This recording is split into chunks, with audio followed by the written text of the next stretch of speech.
அரசியல் கட்சிகள் அப்படிங்கிற பாடத்தில் என்னெல்லாம் பார்க்க போகிறோம் அப்படின்னா, அரசியல் கட்சினா என்ன, ஃபஸ்ட்டு அதோட முக்கியத்துவம் என்னது, அரசியல் கட்சியோட பங்கு செயல்பாடு என்னது, அரசியல் கட்சி முறை அப்படிங்கிறது, எதிர்கட்சியோட பங்கு எப்படி இருக்குது அப்படிங்கிறத பற்றி தான் தெரிஞ்சுக்க போகிறோம். ஃபஸ்ட்டு வந்து ஒரு பையன் லேட்டாக வரான், அவனை பார்த்து ஏன்டா லேட்டு அப்படின்னு மேம் கேட்டதுக்கு என்ன சொல்கிறான்னா, ஒரு அரசியல் கட்சியோட ஊர்வலம் நடந்தது தான் லேட்டு காரணம் அப்படின்னா, அரசியல் கட்சினா என்ன அப்படின்னு டிஸ்கஷன் போகுது. ஸோ நம்ம இப்போ அரசியல் கட்சி பற்றி தான் பாடமே பார்க்க போகிறோம் அப்படின்னு அந்த மேம் வந்து கிளாஸ் ஆரம்பிக்கிறாங்க. ஆரம்ப காலங்களில் பேரரசர்களும் அரசர்களும் ஆட்சி செய்தனர். அரசர் சட்டம் இயற்றுதல், நிர்வாகம், நீதி வழங்குதல் ஆகியவற்றின் தலைமையிடமாக இருந்தார். நிர்வாகம் அவர் ஒருவரின் கையில் மட்டுமே இருந்தது. மக்களின் நலன் என்பது அரசரை பொறுத்திருந்தது. மக்கள் அரசருக்கு எதிராக செயல்படுத்தும் உரிமையினை பெற்றிருக்கவில்லை. பின்னர் அந்நிய நாடுகள் இந்தியாவை குடியேற்ற நாடாக உருவாக்கின. குடியேற்ற நாடுகள் பின்னர் சுதந்திர நாடுகளாக அறிவிக்கப்பட்டன. இந்தியா 1950ஆம் ஆண்டு மக்களாட்சி நாடானது. துடிப்பான ஒரு மக்களாட்சி நாட்டிற்கு ஒரு வலிமையான அரசியல் கட்சி முறை அவசியமான ஒன்றாகும். கட்சி முறை என்பது நவீன கால தோன்றலாகும். மக்களாட்சியில் மக்கள் எந்த செயல்பாடுகள் குறித்தும் தங்களது கருத்துக்களை வெளியிடலாம். ஸோ என்ன சொல்லியிருக்காங்கன்னா, ஆரம்ப காலில் பேரரசர்களும் அரசர்களும் ஆட்சி செஞ்சுருக்காங்க. அரசர் சட்டம் இயற்றுதல், நிர்வாகம், நீதி வழங்குதல் ஆகியவற்றின் தலைமையிடமாக இருந்தார். நிர்வாகம் அப்படிங்கிறது வந்து அவரோட கையில் மட்டும்தான் இருந்துச்சு. மக்களோட நலன் வந்து அரசரை பொறுத்து தான் இருந்துச்சு. மக்கள் அரசருக்கு எதிராக செயல்படும் உரிமையினை பெற்றிருக்கவில்லை. அந்நிய நாடுகள் வந்து இந்தியாவை குடியேற்ற நாடாக உருவாக்கிச்சு. குடியேற்ற நாடுகள் சுதந்திர நாடுகளாக அறிவிக்கப்பட்டன. குடியேற்ற நாடுகள் பின்னர் சுதந்திர நாடுகளாக அறிவிக்கப்பட்டன. இந்தியா வந்து 1950ஆம் ஆண்டு மக்களாட்சி நாடானது. துடிப்பான ஒரு மக்களாட்சி நாட்டுக்கு ஒரு வலிமையான அரசியல் கட்சி முறை வந்து அவசியமான ஒன்றாகும். கட்சி முறை என்பது நவீன கால தோன்றலாகும். மக்களாட்சியில் மக்கள் எந்த செயல்பாடுகள் குறித்தும் தங்களுடைய கருத்துக்களை வந்து வெளியிடலாம் அப்படின்னு சொல்லிட்டாங்க. அதாவது 1950 மக்களாட்சி நாடாயிற்று இந்தியா. துடிப்பான மக்களாட்சி நாட்டுக்கு ஒரு வலிமையான அரசியல் கட்சி முறை வந்து தேவை. ஸோ கட்சி முறை அப்படிங்கிறது நவீன கால தோன்றல். மக்களாட்சியில் மக்கள் எந்த செயல்பாடுகள் குறித்தும் தங்களுடைய கருத்துக்களை வந்து அரசியல் கட்சிகள் என்பவை தன்னார்வத்தோடு ஏற்படுத்தப்பட்ட தனி மனிதர்களோட அமைப்பு ஆகும். இவை பரந்த கருத்தியல் அடையாளங்களோடு சில கொள்கைகளை ஏற்றுக்கொண்டு சமூகத்திற்கான திட்டங்களையும் நிரல்களையும் வடிவமைக்கின்றன. மேலும் அரசியல் கட்சிகள் மக்களின் ஆதரவை பெற்று தேர்தலில் வெற்றி பெறுவதன் மூலம் தமது கொள்கைகளை நடைமுறைப்படுத்துகின்றன. அவற்றின் அளவு, அமைப்பு மற்றும் கொள்கை ஆகியவற்றின் அடிப்படையில் வேறுபடுகின்றன. அதாவது ஒரு அரசியல் கட்சி அப்படிங்கிறது வந்து தன்னார்வத்தோடு ஏற்படுத்தப்பட்ட தனி மனிதர்களோட அமைப்பாக இருக்குது. இவை பரந்த கருத்தியல் அடையாளங்களை கொண்டு சில கொள்கைகளை ஏற்றுக்கொண்டு சமூகத்திற்கான திட்டங்களையும் நிரல்களையும் வடிவமைக்குதான். அரசியல் கட்சிகள் மக்களோட ஆதரவை பெற்று தேர்தலில் வெற்றி பெறுதான். அதன் மூலம் தமது கொள்கைகளை நடைமுறைப்படுத்துதான். அவற்றின் அளவு, அமைப்பு மற்றும் கொள்கை ஆகியவற்றின் அடிப்படையில் வேறுபடுகின்றன. எந்த ஒரு அரசியல் கட்சியும் பின்வரும் 3 அடிப்படை அங்கங்களை கொண்டிருக்கின்றன: தலைவர், செயல் உறுப்பினர், தொண்டர். அரசியல் கட்சிகளோட முக்கியத்துவம். அரசியல் கட்சிகள் மக்களாட்சியின் ஒரு அரசியல் வந்து 3 அடிப்படையான அங்கம் வந்து இருக்குது. என்னதெல்லாம்? ஒரு தலைவர் இருப்பாங்க, ஒரு செயல் உறுப்பினர் இருப்பாங்க, ஒரு தொண்டர் இருப்பாங்க. ஸோ நம்ம தொண்டராக போய் சேரோம் அப்படின்னா நமக்கு வந்து செயல் உறுப்பினராக பதவி உயர்வு கிடைக்கும். அப்புறம் தான் தலைவராக முடியும். அரசியல் கட்சிகளோட முக்கியத்துவம். அரசியல் கட்சிகள் மக்களாட்சியின் முதுகெலும்பு எனலாம். மக்களாட்சியோட முதுகெலும்பு எனது அரசியல் கட்சிகள். அரசியல் கட்சிகள் முறையாக அமைக்கப்பட்ட அரசாங்கத்தின் ஒரு பகுதியாக இல்லாமல் அரசாங்கத்தை அமைக்கும் முக்கிய காரணிகளாக இருக்கின்றன. அவை பொது கருத்துக்களை உருவாக்குகின்றன. கட்சிகள் குடிமக்களுக்கும் கொள்கை வகுப்பாளர்களுக்கும் இடையே பாலமாக சேவை செய்கின்றன. ஒரு கட்சி அங்கீகரிக்கப்படுவது எவ்வாறு எனில், 5 ஆண்டுகளாக அக்கட்சி அரசியல் செயல்பாடுகளில் ஈடுபட்டிருக்க வேண்டும். அக்கட்சி வேட்பாளர்கள் குறைந்தபட்சம் 6% வாக்குகளை இறுதியாக நடைபெற்ற பொது தேர்தல்களில் பெற்றிருக்க வேண்டும். ஸோ கொள்கை வகுப்பாளர்களுக்கும், அதாவது அரசியல் கட்சினா என்னது அப்படின்னு சொல்லி ஃபஸ்ட் சொல்லியிருக்காங்க. அரசியல் கட்சி தான் மக்களாட்சியோட முதுகெலும்பாக இருக்குது. அரசியல் கட்சிகள் முறையாக அமைக்கப்பட்ட அரசாங்கத்தின் ஒரு பகுதியாக இல்லாமல் அரசாங்கத்தை அமைக்கும் முக்கிய காரணிகளாக இருக்கின்றன. அவை பொது கருத்துக்களை உருவாக்குகின்றன. கட்சிகள் குடிமக்களுக்கும் கொள்கை வகுப்பாளர்களுக்கும் இடையே பாலமாக சேவை செய்கின்றன. ஒரு கட்சி அங்கீகரிக்கப்படுவது எவ்வாறு எனில், 5 ஆண்டுகளாக அக்கட்சி அரசியல் செயல்பாடுகளில் ஈடுபட்டிருக்க வேண்டும். அக்கட்சி வேட்பாளர்கள் குறைந்தபட்சம் 6% வாக்குகளை இறுதியாக நடைபெற்ற பொதுத் தேர்தலில் பெற்றிருக்க வேண்டும். ஸோ 5 ஆண்டுகளாக அக்கட்சி அரசியல் செயல்பாடுகளில் ஈடுபட்டிருக்கணும். ஒரு கட்சி அங்கீகரிக்கப்படுறது எப்படின்னா, 5 ஆண்டுகளாக அக்கட்சி அரசியல் செயல்பாடுகளில் ஈடுபட்டிருக்க வேண்டும்.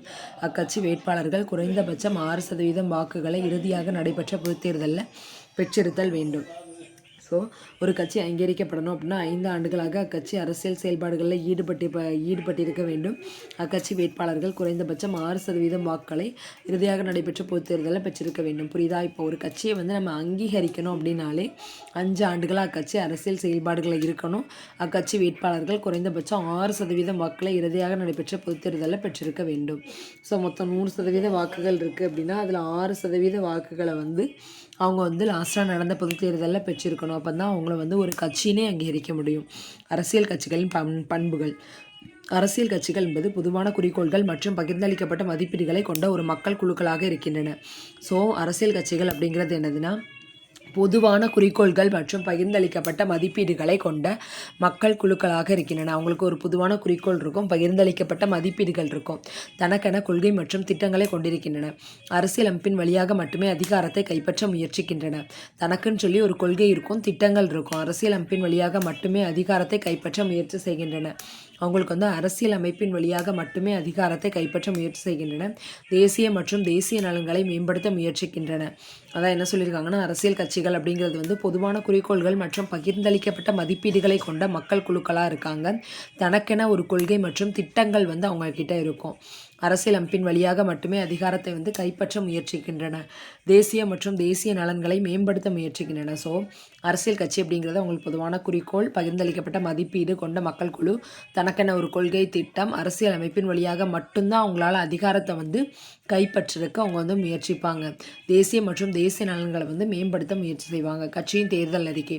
தேர்தலுக்கு முன்பான பரப்புரையில் வேட்பாளர்கள் தங்களது கட்சி ஆட்சிக்கு வந்தால் மேற்கொள்ளப்படும் திட்டங்கள், கொள்கைகளை அறிவிப்பார்கள். தான் கட்சியின் தேர்தல் அறிக்கை. ஸோ கட்சியின் தேர்தல் அறிக்கை அப்படிங்கிறது என்னதுன்னா, தேர்தலுக்கு முன்பான பரப்புரையில் வேட்பாளர்கள் தங்களுடைய கட்சி வந்து ஆட்சிக்கு வந்துச்சு அப்படின்னா என்னென்ன திட்டங்கள்லாம் செய்வாங்க, என்னென்ன கொள்கைகள்லாம் அறிவிப்பாங்க அப்படின்னு சொல்கிறதா என்னது கட்சியினுடைய தேர்தல் அறிக்கை. கட்சி முறைகளின் வகைகள். 3 வகையான கட்சி முறைகள் நடைமுறையில் இருக்கின்றன. ஃபஸ்ட்டு ஒரு கட்சி முறை.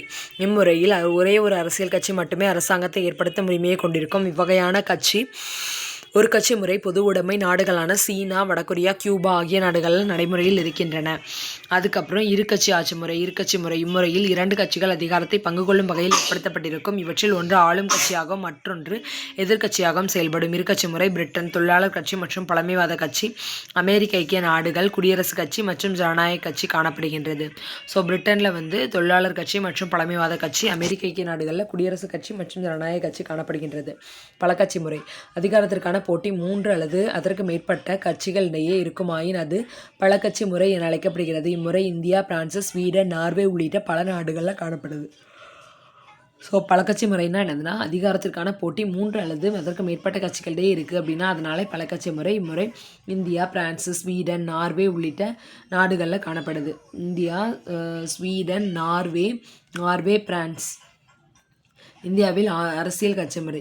கூட்டாட்சி அமைப்பினை பின்பற்றும் நாடுகளில் இவ்வகையான கட்சிகள் 2 வகையான கட்சிகள். இந்தியாவில் வந்து கூட்டாட்சி அமைப்பினை பின்பற்றும் நாடுகளில் 2 வகையான கட்சிகள் காணப்படுகின்றன. இந்தியாவில் கட்சி முறை 19ஆம் நூற்றாண்டு பிற்பகுதியில் தோன்றியது. உண்மையில் இந்தியாவில் உலகின் அதிக எண்ணிக்கையிலான கட்சிகள் காணப்படுகின்றன. இந்தியாவில் அதிக எண்ணிக்கையிலான கட்சிகள் காணப்படுகின்றன. இந்தியாவில் கட்சிகள் 3 படிநிலைகள் அமைந்திருப்பதை நாம் காணலாம். அவை தேசிய கட்சிகள், மாநில கட்சிகள், பதிவு செய்யப்பட்ட அங்கீகரிக்கப்படாத சுயேட்சை கட்சிகள். ஒவ்வொரு கட்சியும் தேர்தல் ஆணையத்தில் பதிவு செய்து கொள்ளுதல் வேண்டும். ஸோ இந்தியாவில் வந்து கட்சி எப்படி இருக்குது அப்படின்னா, கூட்டாட்சி அமைப்பினை பின்பற்றக்கூடிய நாடுகளில் 2 வகையான கட்சிகள் வந்து காணப்படுது. இந்தியாவில் கட்சி முறை 19ஆம் நூற்றாண்டு பிற்பகுதியில் தோன்றியது. உண்மையில் இந்தியாவில் உலகத்தில் அதிக எண்ணிக்கையிலான கட்சிகள் வந்து காணப்படுதான். உலகத்திலேயே அதிக எண்ணிக்கையிலான கட்சி இந்தியாவில் தான் இருக்குது. இந்தியாவில் கட்சிகள் 3 படிநிலைகள் அமைக்கப்பட்டிருப்பதை நாம் காணலாம். அவை தேசிய கட்சிகள், பாஜக, அப்புறம் காங்கிரஸ், மாநில கட்சிகள், அதிமுக, திமுக, பதிவு செய்யப்பட்ட அங்கீகரிக்கப்படாத சுயேட்சை கட்சிகள். ஒவ்வொரு கட்சியும் தேர்தல் ஆணையத்தில் பதிவு செய்து கொள்ளுதல் வேண்டும்.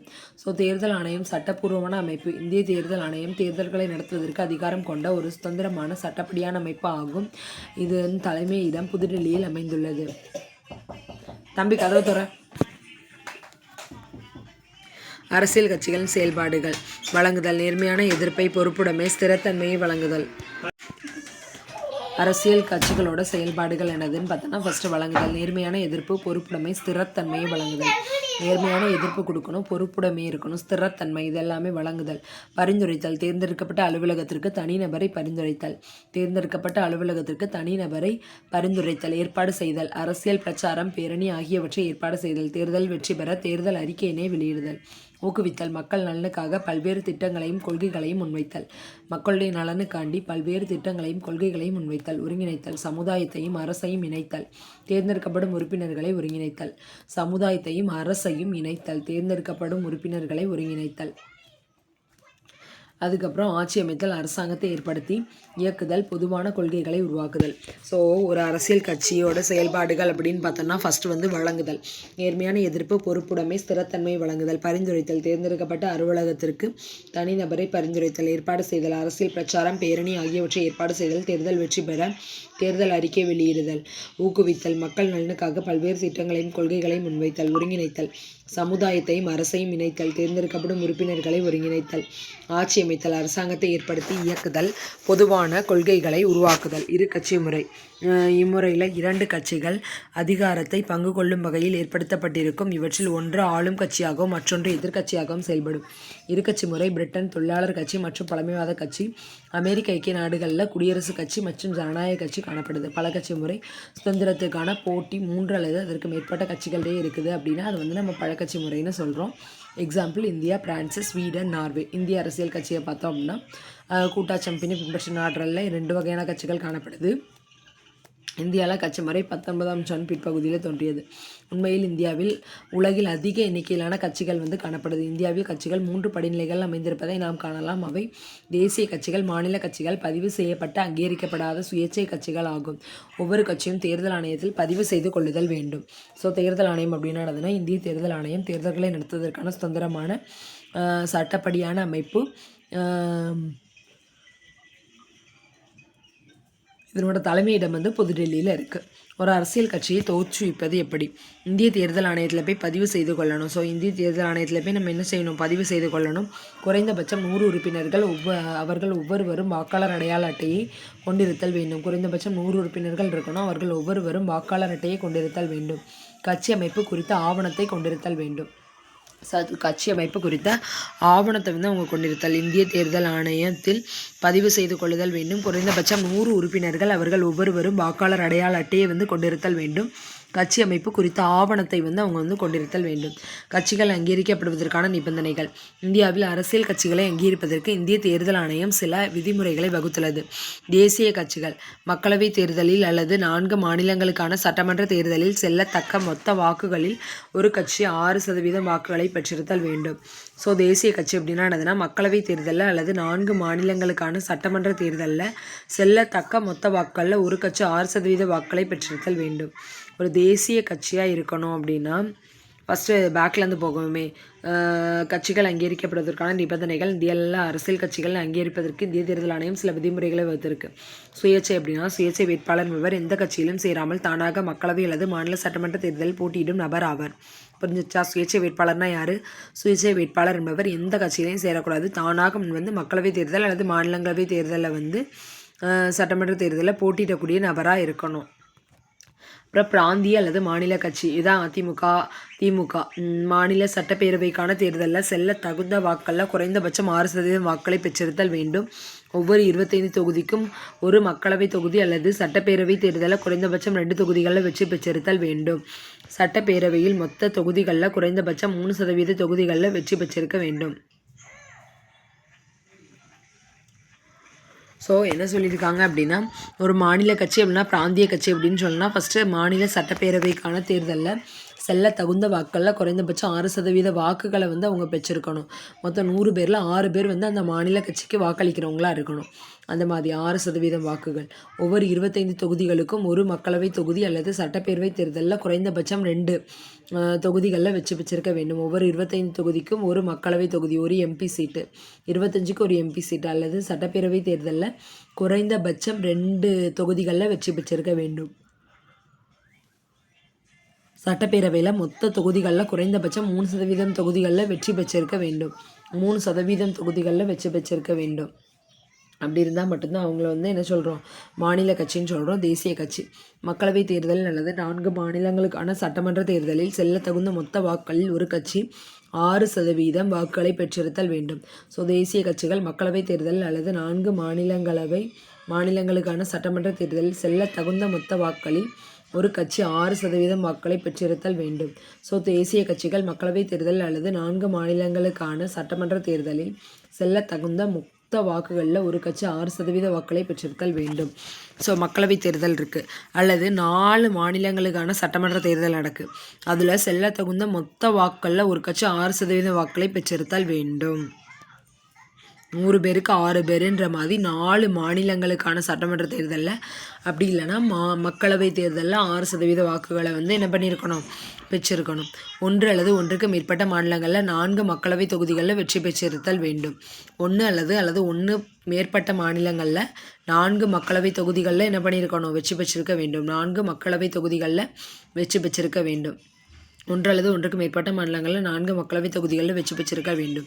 இறுதியாக நடைபெற்ற மக்களவைத் தேர்தலில் குறைந்தபட்சம் 3 மாநிலங்களில் 2% தொகுதிகளில் வெற்றி பெற்றிருத்தல் வேண்டும். கடைசியாக நடைபெற்ற மக்களவைத் தேர்தலில் குறைந்தபட்சம் 3 மாநிலங்களில் 2% தொகுதிகளில் வெற்றி பெற்றிருத்தல் வேண்டும். இறுதியாக நடைபெற்ற மக்களவைத் தேர்தலில் குறைந்தபட்சம் 3 மாநிலங்களில் 2% தொகுதிகளில் வெற்றி பெற்றிருத்தல் வேண்டும். இறுதியாக நடைபெற்ற மக்களவைத் தேர்தலில் குறைந்தபட்சம் 3 மாநிலங்களில் 2% தொகுதிகளில் என்ன பண்ணியிருக்கணும், வெற்றி பெற்றிருக்க வேண்டும் அப்படின்னு சொல்லிட்டாங்க. அடுத்து அங்கீகரிக்கப்பட்ட கட்சிகள். மேலே தெரிவித்த நிபந்தனைகளை பூர்த்தி செய்த கட்சிகள் அங்கீகரிக்கப்பட்ட கட்சிகள் அழைக்கப்படும். அவற்றுக்கு தேர்தல் ஆணையத்தால் சின்னம் ஒன்று ஒதுக்கீடு செய்யப்படும். பதிவு செய்யப்பட்ட ஆனால் அங்கீகரிக்கப்படாத அரசியல் கட்சி தான் விரும்பும் சின்னத்தில் தேர்தல் போட்டியிட முடியாது. இத்தகைய கட்சி தேர்தல் ஆணையத்தால் அறிவிக்கப்படும் தேர்தல் குழுவில் போல் பேனல் உள்ள ஏதேனும் ஒரு சின்னத்தை தேர்வு செய்தல் வேண்டும். என்ன சொல்லியிருக்காங்கன்னா, அங்கீகரிக்கப்பட்ட கட்சிகள் மேலே தெரிவிக்கப்பட்ட நிபந்தனைகளை வந்து அவங்க பூர்த்தி செஞ்சுருந்தாங்கன்னா அந்த கட்சி வந்து அங்கீகரிக்கப்பட்ட கட்சி. அவங்க தேர்தல் ஆணையத்தால் சின்னம் ஒன்று ஒதுக்கீடு செய்யப்படும். பதிவு செய்யப்பட்ட ஆனால் அங்கீகரிக்கப்படாத அரசியல் கட்சி இருக்கும்ல, அவங்க தாங்கள் விரும்பும் சின்னத்தில் தேர்தலில் போட்டியிட முடியாது. இத்தகைய கட்சி தேர்தலில் இந்திய கட்சி தேர்தல் ஆணையத்தால் அறிவிக்கப்படும் தேர்தல் சின்னத்தில் அவங்களால வந்து போட்டியிட முடியாது. ஸோ அவங்க வந்து என்ன பண்ணணும் அப்படின்னா, அவங்க வந்து போல் பேனலில் இருக்கிறதுல ஏதாவது ஒரு சின்னத்தை வந்து அவங்களே தேர்ந்தெடுத்துக்கணும். தேர்தல் குழு சின்னங்கள்